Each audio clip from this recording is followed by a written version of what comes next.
রাঙাকে এবার ভালোবেসে নিজের বিছানায় টেনে নিল একলবাবু। হ্যাঁ বন্ধুরা, এমনটাই দেখতে পাবেন। বিস্তারিত জানতে ভিডিওটিতে লাইক দিয়ে চ্যানেলটি সাবস্ক্রাইব করে দেখতে থাকুন। গল্পের শুরুতেই দেখা যাবে রাঙা বিন্দার মাকে বলে, মাসিমা আপনি বরঞ্চ একটু জল খেয়ে নিন। তখন বিন্দার মা রেগে যায়, রেগে গিয়ে বলে, তুমি কি না জল খাইয়ে আমাকে ঠান্ডা করতে চাইছো? তোমার এত বড় সাহস! আর তোমার নামই তো রাঙা, তাই না? তোমার জন্যই তো আমার মেয়েটা যত অশান্তি, তোমার জন্যই সংসারে বিপদ নেমে এসেছে, তাই তো তোমার জন্য এইসব অশান্তি হচ্ছে। তখন প্রমিতা বলে, চন্দনা তুমি এগুলো কি বলছো? মুখ সামলে কথা বলো। রাঙার জন্য কেন এসব কিছু হবে? আর তোমার মেয়ে না ভালো ছিল না, তোমার মেয়ে যত নষ্টের গোড়া। তখন বিন্দার মা বলে, সব কিছু মিথ্যে কথা। আমার মেয়েটা এখন কোথায় আছে? আমার মেয়েটা কোথায় কোথায় ঘুরে বেড়াচ্ছে কে জানে। কোথায় লুকিয়ে রেখেছো আমার মেয়েটাকে বলো। আর তখনই রাঙাকে বলে, শোনো তোমার জন্যই না সব কিছু হয়েছে। একলবাবু তখন বলে, কেন?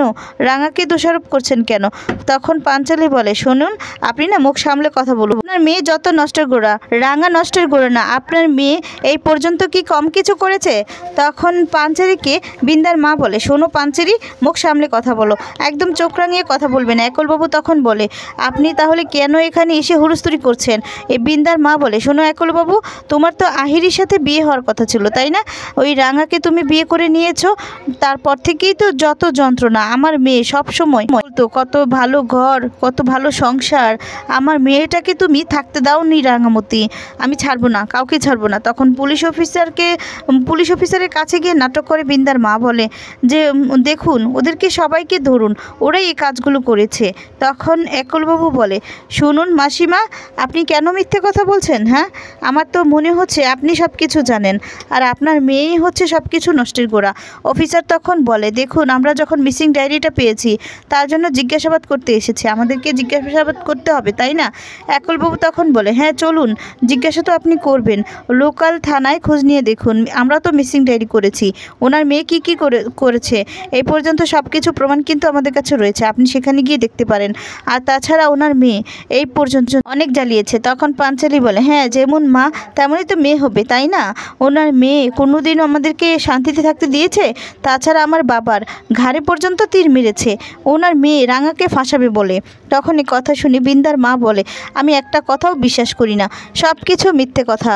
আমার মেয়ের নামে তোমরা বানিয়ে বানিয়ে বলছো, মিথ্যে কথা বলছো। তখন প্রমিতা বলে, তাই নাকি? তোমার মেয়ে এই পর্যন্ত কি না করেছে বলো? তোমার মেয়ে টাকার লোভে আমাদের পুরো পরিবারটাকে শেষ করে দিয়েছে। তখন নবরণ বলে, শুনুন আপনি তো রাঙাকে দোষারোপ করছেন, অথচ এই রাঙার জন্য আমি বিন্দার নামে কমপ্লেন করতে যাচ্ছিলাম।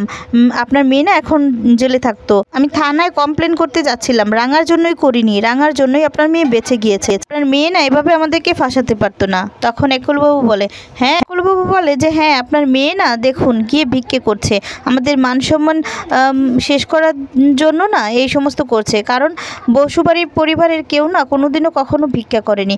আর তখন সভ্য বলে যে, হ্যাঁ অফিসার আমরাও জানতে চাই যে বিন্দা বসু কোথায় আছে। আর তখন সভ্য বলে যে, অফিসার এখানে বিন্দা অনেক কিছু করেছে এই পর্যন্ত, তারপরেও ওকে অনেক ছাড় দিয়েছি, কিন্তু আর ছাড় দেওয়া যাবে না, আর বিন্দা অনেক অপকর্ম করেছে। তখন বিন্দার মা চুপ করে থাকে। নবরণ তখন বলে, শুনুন আপনি এই যে এসে রাঙাকে ধমক দিচ্ছেন না, আপনি আমার বাড়ির বউকে এত কিছু বলার সাহস কি করে পান? তখন এই কথা বলে বিন্দার মা রেগে যায়, রেগে গিয়ে বলে, শুনুন আমার মেয়ের নামে না একটা বাজে কথাও বলবেন না। শোনো পাঞ্চালি, তোমার মুখের ভাষা শুনে বোঝা যায় বাবা মা তোমাকে কেমন শিক্ষা দিয়েছে। তখন কৃষ্ণা এসে বলে, বৌদি আমাদেরই তো দোষ, আমাদের সভ্যটাকে এরকম একটা খারাপ মেয়েকে আমরাই তো বিয়ে দিয়ে এনেছিলাম।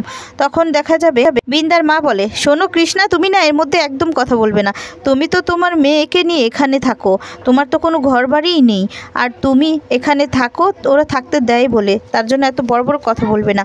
তখন রাঙা এই সব কিছু শুনতে শুনতে অবাক হয়ে যায়, অতিষ্ঠ হয়ে যায়। তখন নবরণ বলে, খবরদার আপনি আমার সামনে আমার বোনকে নিয়ে একদম বাজে কথা বলবেন না, আপনাকে এত বড় সাহস কে দিয়েছে? তখন পুলিশ অফিসার বলল যে, দেখুন আপনাদের ফ্যামিলির ড্রামা না বন্ধ করুন, আপনাদের ফ্যামিলিতে কি হয়েছে না হয়েছে সেটা আমাদের জানার কোনো দরকার নেই। আমরা এসেছি সব্য বসুর সাথে কথা বলবো। তখন সব্যর সাথে কথা বলতে থাকে পুলিশ অফিসার। ওইদিকে দেখা যাবে নবারণ বলে, শুনুন, আপনি কিন্তু বাড়ি বয়ে এসে আপনার মেয়ের হয়ে বাজে কথা বলছেন। আর তখনই দেখা যাবে বৃন্দার মা সবাইকে দোষারোপ করে কথা বলছে। আর তখন বলে, সবাইকে আমি জেলে নেব, আমার মেয়েকে যদি খুঁজে না পাই না তাহলে সবাইকে থানায় যেতে হবে। রাঙা তখন বলে, নেয়ার চেষ্টা করে দেখ না একবার। তখন বৃন্দার মা অবাক হয়ে রাঙার দিকে তাকিয়ে থাকে। রাঙা তখন বলে, তোর না অনেকক্ষণ ধরে কথাগুলো শুনছি, শুধুমাত্র অনেকক্ষণ ধরে শুনছি, দিলি তো আমার মতটাকে একদম গরম করে। এত বড় সাহস হয় কি করে? তোকে দেখেই না বোঝা যাচ্ছে মা যেমন মেয়ে কেমন হবে, মেয়ে তো এমনই হবে, তাই না? তোর থেকেই তো তোর মেয়ে এসব শিক্ষাগুলো পেয়েছে, তাই তো? মেয়েকে ভালো করে শিক্ষা দিসনি, শিক্ষা দিয়ে বড় করতে পারিসনি, আর এখানে এসে অন্যের নামে দোষারোপ করছিস। তোর মেয়ে এই পরিবারের সবার হাড়গোড় ভেঙে দিয়েছে, তোর মেয়েকে তো তুই বড় করেছিস। কি বড় করেছিস তুই? হ্যাঁ, তোকে তো দেখেই মনে হচ্ছে যে মেয়ে এই বাড়িতে তোকে পাঠিয়েছে এই বাড়ির বদনাম করার জন্য, এই বাড়িকে শাসাতে। তোর যদি ইচ্ছে করেই পাঠিয়েছে, কিন্তু পারবে না, কিচ্ছু করতে পারবে না। তখন বৃন্দার মা বলে, শোনো, বলে একদম গলা উঁচু করে কথা বলবে না, তাহলে কিন্তু সবাইকে আমি জেলে নিয়ে যাব। আর বলে, আমি শুধু আমার মেয়ের খোঁজ চাই। তখন অফিসার বলে, হ্যাঁ, দেখি কিছু জানতে পারি কিনা, আপনাকে তাহলে জানাবো। আর তখন দেখা যাবে বৃন্দার মা সব্যকে বলে, শোনো, তুমি না আমার মেয়ের এখনও আইনত বর, তাই তোমাকে বলবো, আমার মেয়ের উপর থেকে দায়িত্ব চলে গেলেও তোমার কিন্তু দায়িত্ব চলে যাবে না। আমার মেয়ে যদি কিছু হয়ে যায় না তাহলে কিন্তু তুমি সবার আগে ফেসে যাবে, কেউ কিন্তু ফেসে যাবে না, কিন্তু তুমি ফেসে যাবে। আমার মেয়ে কোথায় আছে, কেমন আছে, সেটা যদি আমি জানতে পারি না তাহলে তোমাকে এমন অবস্থা করব না যে তুমি সারা জীবনেও মাথা উঁচু করে দাঁড়াতে পারবে না। তখন এই কথাগুলো শুনে সভ্য অনেক ভয় পেয়ে যায়। তারপর বৃন্দার মা বলে, আমিও না কাউকে ছাড়বো না, কাউকে না, আর তোমাকে তো ছাড়বই না। আর তখন এই কথা বলে সেখান থেকে বৃন্দার মা চলে যায়। তারপর সভ্য খুব ভয় পেয়ে অস্থির হয়ে বলতে থাকে। আর তখনই দেখা যাবে সভ্যকে সবাই ধরে আর জল খাওয়াতে থাকে। প্রমিতা তখন রাঙাকে বলে, আচ্ছা রাঙা, তোর কি মনে হয় বৃন্দা কোথায় আছে? তখন বলে, সেটাই তো মা, যেখানেই ঘাপটি মেরে থাকুক না কেন, ওকে তো আমি ধরবই, তুই চিন্তা করিস না। তারপরে দেখা যাবে রাঙা সত্যজিৎকে ফোন করে আর বলে, পুলিশ স্যার, তুই না একটু দেখ বড় বৌদি কোথায় আছে।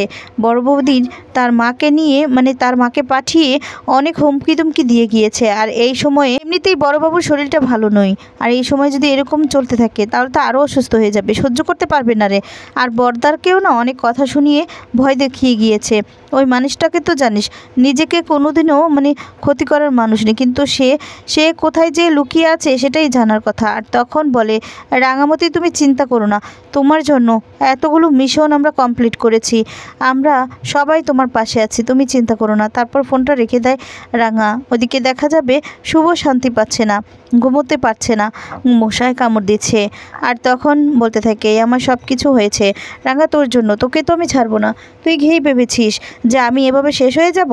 না, এবার আমি তোকে কিছুতেই দেবো না। তোর তো সামনে চ্যাম্পিয়নশিপ, তাই না? তোকে এমন মরণ কামড় দিব, চ্যাম্পিয়নশিপের আগেই তোকে শেষ করে দিব। তখনই বৃন্দাকে কে ফোন করে। বৃন্দা তখন বলে, তুমি চলে এসেছো, ঠিক আছে, এখনই আমি আসছি। এই বলে বৃন্দা বেরিয়ে পড়ে। ওইদিকে দেখা যাবে একলবাবু রাঙা কৃষ্ণিতে দেখে চমকে যায় আর বলে, এটা তুমি কি করছো? তখন বলে, কি করছি উড়ানবাবু? আর তখন বলে, সত্যজিৎ বাবুকে বললাম যে ও যেন বড়বাবুর খোঁজটা নেয়। আর তখন একলবাবু বলে, সেটা বলছি না, তুমি নিচে বিছানা করেছো কেন? তোমার সামনে এই যে অনুষ্ঠান, চ্যাম্পিয়নশিপ, কত বড় দায়িত্ব বলো তো, তুমি জিতবে আর তুমি কিনা নিচে শুবে। এবার শরীরটা খারাপ হলে তুমি তো তখন কি করে খেলবে বলো তো, কি করে খেলবে? রাঙা তখন বলে, না রে উড়ানবাবু, আমার কিচ্ছু হবে না রে, আমার তো নিচে শোয়ার অভ্যাস আছে। তখন একুলবাবু বলে, না হবে, একদম বেশি পাকামো করবে না, তুমি উপরে শুয়ে পড়ো। তখন রাঙা বলে, কিন্তু তুই নিচে কি করে শুবি? তুই তো প্লেন চালাস, তখন যদি অসুস্থ হয়ে পড়িস। আর তখন বলে, না না, নিচে শুতে পারবি না। তখন একলবাবু হাসতে থাকে আর বলতে থাকে। তখন একলবাবু বলে, ঠিক আছে, তুমি সাইডে শুয়ে থাকো, আর মাঝখানে কোলবালিশটা দিয়ে রাখি, তুমি এক সাইডে, আমি এক সাইডে শুয়ে পড়ি, আর তারপর দেখা যাবে কোনো সমস্যা হবে না। রাঙা তখন অস্থির হয়ে ঘর থেকে বেরিয়ে পড়ে আর বলে, কি করে উড়নবাবুর সাথে ঘুমাবো বলতো? আর তখন পাঞ্চেরি আসে, এসে বলে যে, রাঙা কি হয়েছে? তখন বলে, জানিস তোর ভাই কি বলেছে ওনার সঙ্গে খাটে শুতে। তখন তো এই কথা শুনে পাঞ্চেরি অবাক হয়ে যায় আর বলে, সত্যি রাঙা, সত্যি? এটা তো ভালো কথা। তখন রাঙা বলে,